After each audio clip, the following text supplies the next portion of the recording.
Ish. Boom. There we go. What up, ladies and gents? Here we go. Middle of the week and we're ready to rock and roll. What if you could talk to one of those OG podcasters? Would you?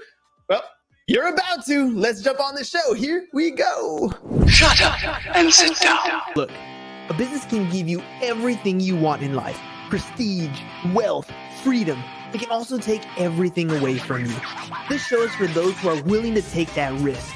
These are the real life stories of entrepreneurs. But before we start, I have one small favor to ask. Please leave a comment. It can be advice, critiques, tips, feedback, or share this with someone because your engagement is the most valuable and most powerful form of social currency. So thank you, and welcome to another episode of Business Buzz! All right, ladies and gents, now here's my intro. Normally, I write up the intros to the show, but for today's guest, I'm literally going to read it from his website. He wrote the book on podcasting. Well, at least the first. Podcasting, the Do-It-Yourself Guide. He's the founder of the People's Choice Podcast Awards and the Tech Podcast Network. He's also credited with bringing the first advertisers into podcasting, this small company called GoDaddy. But in a career that has earned him a place in the inaugural class of Podcast Hall of Fame, perhaps our guest's biggest influence on podcasting is founding of RawVoice and its podcasting company, Blubrry Podcasting. Now, Blubrry offers 85,000 plus active podcasters, media hosting, advertising opportunities, content creation tools, and more. So let's welcome to the show from Blubrry Podcasting, Mr. Todd Cochrane.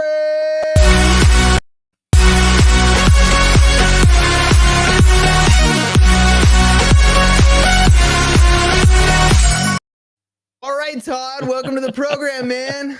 Wow, what an intro. It almost sounded like an advertisement, but hey, thanks for having me. Congratulations for having a great, well-organized show. Well, thank you. And it's not often that I get somebody in this space that has been doing it for longer than I have. I haven't not years, just number of episodes. I'm literally about to cross the 1,000 episode threshold. So I've gotten good at creating this stuff, but I'm really curious to find out, I read it in your bio, but tell me, when did you start podcasting and why? Well, I started in October of 2004. I was probably, one of the first 30, 40 podcasters. And to be honest with you, I was a failed blogger. And so I like to talk. And the circumstances at the time was I was basically laid up. I couldn't, had been hurt in an accident and was, basically still in the Navy trying to keep my job. And I was in Waco, Texas, and there was nothing else to do. And I heard about podcasting and I rolled over to Walmart, picked me up a cheap lab tech microphone and started recording. It was pretty, the audio quality was premiere on that first episode, let me tell you. But a lot has changed. I remember in 2008, I made this YouTube video on financial literacy, right? Something that I'm barely getting to know at the time. And it sucked. It was horrible. I couldn't have any charisma if I tried. The video quality was horrible. Getting it to actually upload to YouTube was a pain in the butt. Like so many things because the industry just hadn't developed. You literally came into this space when it was merely an idea and the process must have been difficult. What was it like to record, produce, and then distribute a podcast back then? Believe it or not, the recording was the easiest part. Everything else was, the hand-coded the RSS feed. Luckily, that didn't last too long because some people, built some tools pretty quickly. But the hosting piece was the real challenge. I think I had 8 or 9. I think I had about 12 total at the peak, 12 shared hosting accounts, because I would burn through my bandwidth in about 3 or 4 days, and I would have to move every episode to a different web server. It was crazy. So it really was just keeping the show online at that time was a challenge because of the way the internet was structured.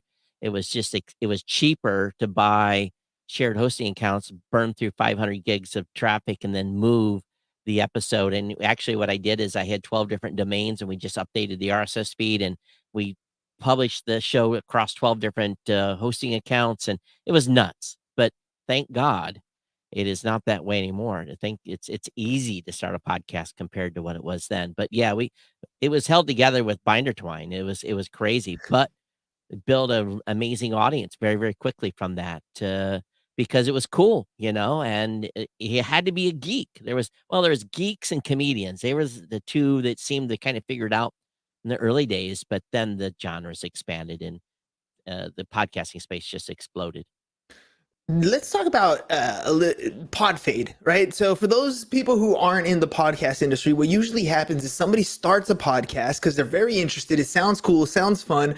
And then they realize there's a lot of work. Maybe not quite, uploading to 12 different server platforms or nothing like that, but there's a lot of work that's involved. And so they do 5, 6, 7, 10 episodes and then they disappear. We're literally it was difficult to even get your show out. What kept you going? The audience, the feedback from the audience, that momentum of, just getting a dozen emails, maybe 20 on after every episode, and the encouragement, and even the haters. There was some haters that were out there, but I think really the key is I was passionate about the content that I was talking about. And I had a goal from the very, very early days of doing my show. My goal was, number one, was to essentially build authority in the tech space. And number two was because of my wife. She said, this thing's costing a lot of money. You got to monetize it. So my goal was to be monetized within 2 years. And at the time, no one was monetizing. So it was very early in that regards that I really, that was my focus. And I tell podcasters today, you have to have a goal and you have to be motivated about the content that you talk about, because as you said, a lot of pod fade. And actually there's a statistic that has not changed over many, many years. 50% of shows that start don't make it to episode 7 because they figure out it's hard to do content. But I think often it's because the person hasn't planned, set a goal, and also talking about something they're passionate about. When you're passionate about a topic, you can talk forever about it. Oh yeah, energy just randomly shows up. Topics randomly show up. When you first started, now audience building is something that gets a little more difficult because there are more options for people to find podcasts, so many different niches. When you got started, it was at the beginning. You had a completely different problem, which was, what the hell is a podcast, right? That was completely different space. What did you have to go through to start building your audience? Well, the thing you have to remember about is there was no Facebook, there was no Twitter, there was no social, there was no iPhone, there was the iPod and a bunch of little portable media devices. That was it. So the ability to grow the space really was, number one, for the listener, was teaching them how to get the show, number one. And number two is we learned the value of building our brand on our own.com because we had no social place to build the show. So you had to rely on your website. And I always tell podcasters today, I'm like, the most valuable asset of your podcast is your website, is your .com, because you can send them to go out and listen wherever they may want to listen, whether it be Facebook, whether it be on YouTube, whether it be on Apple Podcasts, Google Podcasts, Spotify, the dozens of places you can listen. But your listeners always need to know where Moonbase Alpha is, where your home site is, where they come to find additional content, your funnel, whatever your goal is for your show. They need to know that this is where the show originates. And that in itself also allows you to take advantage of Google and the search traffic that will be driven to your site because of that. So a big mistake podcasters make today is they think, well, I don't need a website anymore. That's a big mistake. Oh, you're right. And when you're right, you're right. And you're always right. So true. Let's talk about metrics when you're building your audience, because one thing is, what you're saying is, let me teach you how to get the guest or the audience to show up and actually listen to your stuff. But the other side is, today we're spoiled. Blubrry, Anchor, all these other places give you so much data and metrics on the people who are listening to your show. For you, the only way you were able to really get metrics, I'm assuming, is if you had a website back then, right? Well, the website traffic was important, but also we very early on built stats because we wanted to know what was going on. And it was rudimentary. At a time when I thought I had 40 or 50,000 people listening to my show, it was probably more like 10.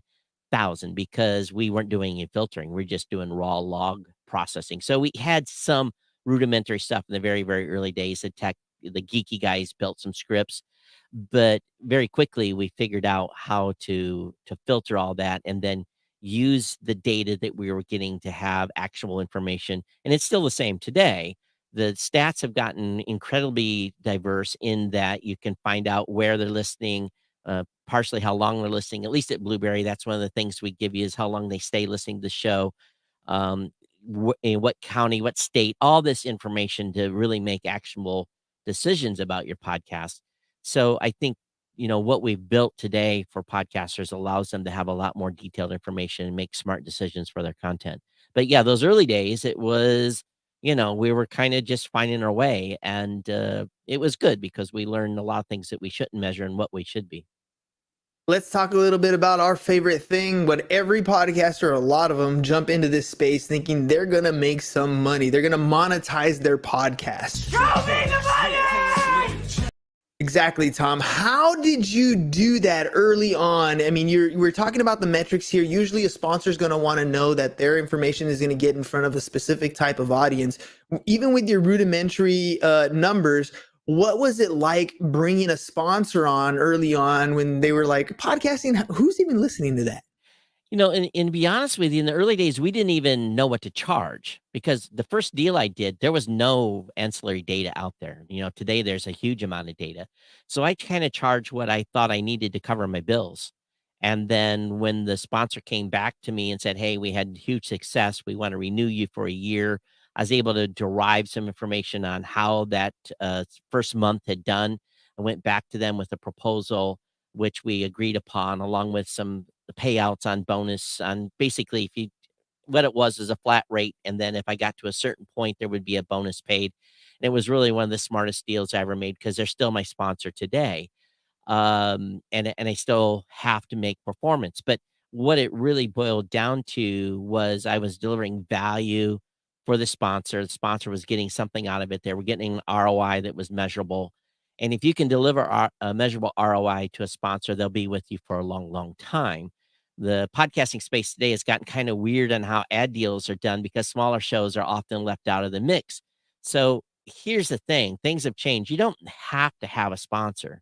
You can have value for value where people are actually contributing to your show either through PayPal or other tokens that are available today to be able to promote your podcast. You can have a Patreon. There's just so many different ways now to monetize. Advertising is not super, super critical. But if you build a show to scale, and the scale meaning probably north of 10,000 listeners per episode, you can make a decent living starting replacing some bills initially with a sponsorship. Or if you have a super niche show, then if you're reaching a tight audience that is high value, then of course you can almost name your price on the sponsorship. But you always want to have a good relationship, and the key is deliver. A lot of content creators kind of get over their heads a little bit and say, well, I want X number of dollars per episode. And then they are not able to deliver the value to the advertiser, and the advertiser says, I'm done. I'm done with you. I'm gone. So you always want to make sure you don't overvalue your show in a sponsorship deal. But there's some pretty good data out there now, what you charge if you are approached by someone to advertise. Again, lots of different models. And that's a good thing. You can do merch, you can do listener support. There's a lot of different ways to monetize a show today. And let's be frank, some people are only going to take their partner to dinner money. Some people are going to make car payment money. Some will make house payment money, and some will make life-changing money. But the only way you're going to get there is to grind. And to grind means you got to grind, you got to do shows, you got to bust out episodes, you have to be engaged, you got to be doing all the things you need to grow your show, not just have a website. You have to have your social presence, building community, all of that. It's work. That's why there's such a high failure rate in shows, is people aren't willing to put in the work. But if you do, and the time, the rewards will come back to you. Yeah, it definitely, I think part of it is also discovering who you are, right? For me, in my experience in podcasting, I got into it because I wanted to get more real estate deals. And so I thought, Joe Rogan's got millions of people. If I can get to 1,000 episodes, I too will have millions of people. I'm not there yet, but I know that from where I started to where I am today, My message is clearer. The way I present my show has gotten a lot better. Our show books out 10 weeks in advance for people to come on the show. We're doing so many great things, and yet I still feel like I'm just scraping the surface on everything that can possibly happen with this show. One thing I always tell content creators is don't take your audience for granted. So if you can visualize 100 people sitting in front of you, Yes. your approach to doing your show may be a little bit different if you can visualize that, or just go on Google and type an image search and say, show me 1,000 people or 100. And when you see that body of people and imagine that you're walking out onto a stage to talk to them, you're going to value their time. You're going Yes. to be more prepared. You're going to be able to speak more directly to them. But the thing you always have to remember is we're in someone's head right now. They're plugged into us. They may be watching the video live, but the majority of people are probably listening. As long as we don't lose sight that we're having a one-on-one conversation with 1,000, 10,000, 50,000 people, that's the key, is to remember that you're having that intimate conversation with someone, because podcasting is consumed in a way that no other media is. And the Mhm. relationship with audiences is different. Are you not entertained? Is this not why you are here? Exactly. That's exactly what we're doing this for. Let's talk about your path. So I feel like we as podcasters grow as we start doing this on the regular basis. And you came across problems that needed solutions, which opened up opportunities to different businesses that you've started. Walk me through that process, and how did you get to Blubrry? Well, it really a result of that same phone call with that advertiser, because as we got done doing the deal to renew for a year, her name was Chris Redlinger, and she said to me, she said, Todd, do you know any other podcasters that would like to do advertising with GoDaddy? And I said, yes, I do, because I had already started a tech network, and it was a small at that time, maybe 20 shows.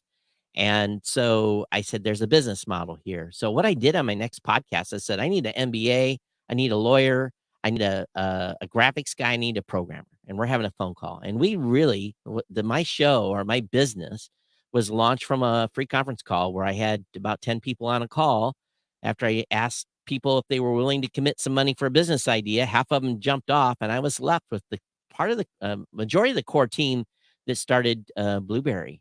And the company started out as RawVoice. We threw a couple of things on the wall first couple of years, but ultimately we ended up with Blubrry Podcasting. The story really there is RawVoice. Tagline was fresh organic media. So when we were ready to do our first spinoff, we called it Blubrry. And, in hindsight's 2020. But I think that what ultimately we did from that is we initially became an advertising agency for podcasters. And then ultimately over time, as the marketplace shifted and as money was moving out of smaller shows into bigger shows, we moved into a service business. Our PowerPress plugin that my CIO at the time, Angelo Mendato, built was really the key to transition the company into a service business. Today, 85,000 podcasters power their shows with PowerPress, and it has the integrated ability to work directly with Blubrry as their hosting platform and provide stats. So really, it was kind of a transition over time and a few smart business moves that we made that kind of saved the company because the space changed all the way through. So it really, from that, everything grew from that. And some other stuff I did on the side was just, hairball ideas I have that panned out. Let's talk about the starting a podcast. I started because I heard this guy named Gary Vee hops on the internet and says, if you have a business, you need to be a media company first, everything else second. I was like, Right. okay, cool. Podcasting is the way to go. Now, I'm Sure. not the only one. There are a ton of people even today who are like, I need to start a podcast. I needed to create content. What is a bit of advice that you would give to somebody who's just about to start out? Like, what is it that they need? How do they get started? How do you explain to somebody the process of starting a podcast? The process really isn't that complicated. Again, number one, what's the goal? Is it to have fun? Is it to build a business? Is it to tell a story? What's the goal? Get that figured out. Then what's it going to be about? What's the show? Find a domain name that goes along with it if you can. And there's lots of new top level domains that you can get, including .show. You don't have to be just a .com anymore. So figure out what your brand is going to be. And then really very simply write out what the format of the show is going to be. Is it going to be a solo show? Is it going to be an interview show? Is it going to, how is the actual, listen to 4 or 5 shows that you love already, and then take a piece from each of those and build that into how you're going to build your show structure. Um, hit record that first episode. Episode 1 will not be the same as 5. 5 won't be the same as 10, and 10 will not be the same as 50. And really, the rest of it is easy from a technical standpoint. Love to have you over at Blubrry Podcasting, but there's lots of options out there on board with whatever hosting platform you choose. And then really everything else should be pretty simple. Posting a podcast is no more complicated than writing a blog post. Great episode title, great description about what you talk about, maybe some outbound links, and hopefully some links coming back from the person and post it. And then ultimately you set up the distribution to the various platforms. That process can happen as quick as you can, or you can plan it out. But I think the big mistake a lot of people think about doing a podcast is they just never do it. They think it's a great idea, but they never get to the point where they hit record. The key is episode 1, again, will not sound the same as episode 50, and it shouldn't. It should evolve over time. And of course, the first people are going to listen to your friends and family. They're always going to say great things about your show. They're not going to pound on you. But I think what you'll be is your own best self-critic in doing your show and getting better. Prepare, because it allows you to have a better rapport, a better pacing with your show, with not a lot of uhs, hums, and all the things that people like to edit out. I would not be a podcaster today. Now, this goes against critical thinking. I would not be a podcaster today if I had edited my show. I had 3 kids. I was spending 3 to 4 hours to do each of my episodes. If I would have edited, it would have not ended well. So personally, I did not edit. There's lots of people out there that will edit for you today if you have the budget to do so. Video is a great component, but I say get the audio down first before you bring on the video. But when you bring on the video, if you decide to do that, it will make you a better podcaster because you get one shot. There's not a lot of editing you can do on a video podcast. Yep. It's a one and done. You can go back and edit the audio, but I don't always recommend it because sometimes you over edit. That is so true. There's only so much time in a day, and I think the burnout happens when you get into that editing. Those they're just part of who you are. It's how you speak. People are going to recognize you anyways. You're going to have a conversation with them in real life, and guess what? Your ums and mks and all that stuff is still going to be there. Post and don't worry about that stuff. Some people hate it when I say that, but Yeah. I would rather get an episode out than not have an episode at all. If you get hung up on this editing piece, you'll never get to episode 5, 10, 50, or 100. 100%. So my brother and I, my 8-year-old son early on said, "Dad, did you know that after every sentence you say okay? After every sentence?" And I was like, "I didn't notice that."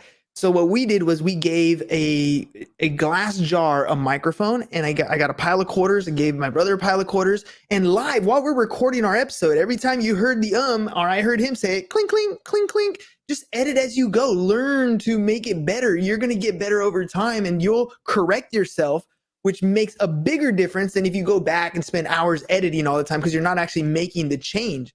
And speaking of change, I always tell people, this is your show. You can change your logo, change your design, change your show layout at any given time. There's no rules to this. What do you believe in that? I changed a show name mid-podcast one time. I was doing the Saturday Morning Tech Show with Rob Greenlee, which is now the new media show. We made an executive decision about 300 episodes in. We're talking more about podcasting than we're talking about tech. Let's change the name. I actually Googled the new domain name live while we were literally live, and I actually bought the domain name, and we changed the show in the middle of the show. Yes. So I don't recommend that necessarily, but you can change the show. It doesn't have to stay static. Now, I will say, change your formula slowly. Don't hit your audience in the mouth with a complete revamp. You warn them that change is coming, or make slow changes over time. I think that's the better approach. I think Rob and I got away with it because, well, we've been podcasting for a while, and we kind of, the audience kind of agreed. So I think that you'll know if you need to change the show up. Let's talk your actual process, because I think this is where a lot of people fall off. You record something, you hit stop at the end of the recording, then what, right? I mean, because we're content creators, so it's one thing to create the podcast, post it, and it's syndicated, great. What about social media? What about clipping? What about taking some of these small things and kind of bringing the audience in a bite size at a time versus trying to grow the whole thing? What's your process like when you record an episode? Well, it really starts with prep. And for years, I did my own prep. Now I have someone that helps me. It's like my brother from another mother. Him and I are synced at the hip and thought process. So he's able to do my show prep now, saves me about an hour and a half. I do the review on the prep, record the show. When I get done, I cut the ends. I run the audio through a phonic to get it leveled out. I upload it. I write extensively good show notes. So because I really truly believe on the Google traffic, I get between 50 and 200,000 hits a day on my website purely based on Google search traffic. So that to me is super critical to get that right. Matter of fact, that's how I keep new audience members coming in. I have audience members trickling off and new members coming in, and the numbers kind of go up a little bit, but at the same time, after you've been podcasting for a while, they come and go. People leave for a couple of years and come back. Oh, you're still doing a show. I'm back. But I think from a social media standpoint, I was super focused on promoting the heck out of it in the early days. Today, organically, my show, I don't need to do that. I don't need to go out and do the clips. But I think if you're brand new, if you can find a snippet that is like super enhancing, that allow you to put something out there on Twitter or some other platform that allows you to garner interest from someone, that's great. But what I found more effective is you go where your audience goes. I go to events like the Consumer Electronics Show. I go to NAB. I go to events and I interview people at those events. I bring that content back and I make it available as bonus content, which brings more people to the show that way. But at the same time, backlinking from guests, from companies is always important as well to drive organic traffic. So I really play the Google game the best I can to bring people in. It's a different strategy than a lot of podcasters do. And it's not one I recommend for someone that's brand new because you don't have that breadth of data on a website to really drive that much Google traffic. So you're going to have to do the organic reach out. Now, what I also participate is in forums that's around my content. And if someone says, well, what do you do about this? And if I've talked about that topic in a podcast, I'll go find the minute and second mark of that. And I will send them a message, say, hey, go listen to this episode. It's 6 minutes and 23 seconds. And there's an answer there for you. And what that ultimately does is, again, it brings people back and I say, wow, that was great advice. They subscribe to the show, but I'd be helpful. I don't be out pitching the show. I go out and I become, but you have to hang out where your community hangs out. So I'm sure you probably hang out in realtor forums, so if someone says something, well, we talked about this, or I talked to him, go listen to that. You don't have to be overly engaged in being this big promoter. I think you have to organically build your audience. And it's really that ability then to ask your audience, who do you know that you think would love this show, and go ask them. Because what they will do is it's that 6 degrees of separation. 2 or 3, they'll tell 2 or 3 of their friends. Maybe one will listen, but maybe then they will go out and rinse, wash, and repeat and ask 2 or 3 people. So I think the key is to always not be afraid to ask your existing audience, hey, go recommend my show, please. So again, there's a million ways to build a show. This is how Todd has done it. Again, there's no rules in podcasting. That's the best thing. And someone that's going to say, I'll get you to 5,000 listeners. I'm like, well, let me see your podcast. And if they don't have a podcast that is successful in reaching 5,000 listeners, how are they going to get me to 5,000? So true. So true. I'll tell you how they do it. Simply, they hire one of those people in India or in the Philippines and they just hit a bunch of buttons and now you have metrics and it looks cool, but nobody engages. Nobody cares. It's not the type of audience that you're really looking for. And I embrace the critics too. When I have critics that hate what I've said, oh man, I play that up, because what that does is that brings those tier one listeners that are your biggest fans. They come in to defend you, and it just builds excitement and, a little controversy. So it's always fun. Yeah, even the haters have listened to your content, so they've contributed. Plus, they've commented. Most powerful, most valuable form of social currency is any type of engagement. A comment works. So they're even the haters are playing into your podcast. So it's beautiful. It's a great thing. Todd, I'm going to take this last second to ask more of a selfish question. You've been at this for a while. You've had 85,000 plus podcasts set up running through Blubrry. What was your experience like going through our booking system and being on our show? Well, to be honest with you, I hired a booker and she took care of it. I hadn't done this for years, and we were trying this as a 6-month run to see how a booker will work. And I gave her strict criteria of the type of shows I wanted to be on, those that I didn't care about Apple Podcast reviews, any of that.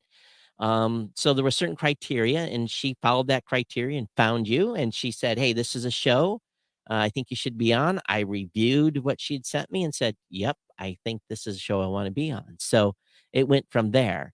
So not everyone can afford a booker. Fortunately, I can, but that's what I did. I hired a company to help book me on shows. And what do you think about the way we put the show together? Everything from the visuals and logos and stuff. Is that something that I think you're beneficial for the show? Yeah, I think you're rocking it. I've seen what you've dropped in on StreamYard. It's fantastic. You've got little clips, interludes.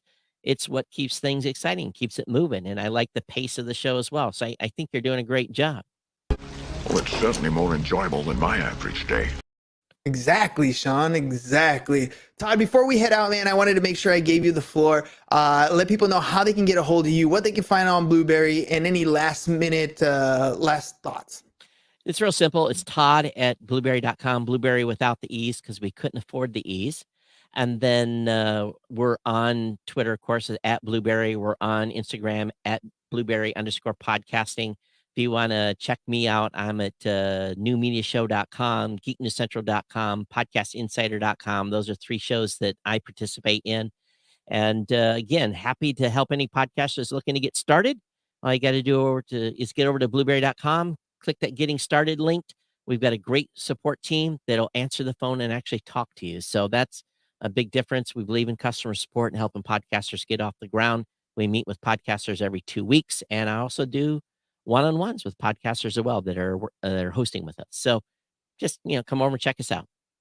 There we go, ladies and gents. I'm telling you guys, podcasting has changed my life, and I know it can do the same for you. If you're in business and you need to create content, podcasting can be your thing. Check out the website, blubrry.com. No E's, that's BLUBRRY, to help you get started with your podcasting. I mean, it's not that difficult to get started. You might need a little bit of coaching, but Todd said himself, he's there to help you out. Plus a quick Google search can find a lot of different information on how to put together a show. We're here to help as well. Blubrry.com, that's BLUBRRY.com for you to get started podcasting. Todd, thank you very much for coming on the program today. Always fun to have a conversation with a fellow podcaster. We'll see you guys again next time. Peace. And we're out. It's over. Go home. Is your business in need of marketing? Try starting a podcast, but not just any podcast. Podcast like a pro. We can show you how to take your business from being invisible to becoming a brand people trust. Go to www.businessbros.biz to